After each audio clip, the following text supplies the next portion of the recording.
బాపట్ల జిల్లా collector Vinod Kumar Upparapalem railway gate సమీపంలోని ఉర్దూ ఉప తనిఖీ అధికారి కార్యాలయం ప్రాంగణాన్ని పరిశీలించి 49 సెంట్ల విస్తీర్ణంలో విద్యాభవన్ నిర్మాణం చేపట్టనున్నట్లు తెలిపారు.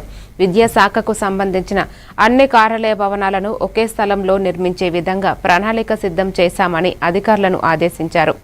ఆర్డబ్ల్యూఎస్ వాటర్ టెస్టింగ్ ల్యాబ్ను కూడా పరిశీలించి సిబ్బందికి పరిసరాలను శుభ్రంగా ఉంచాలని సూచించారు.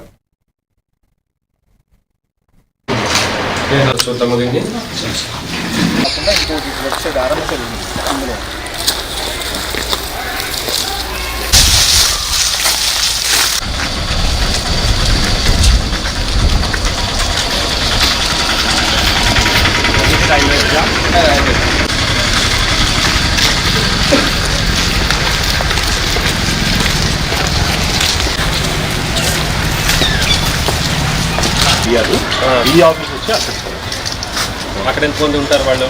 అక్కడ వాళ్ళ బిజినెస్ క్యాపిటల్ ఒక 30-20 మంది కదా. ఈ పంచాయతీరాజ్ ఇక్కడ సబ్ డివిజన్ ఈ పంచాయతీరాజ్ ఆఫీస్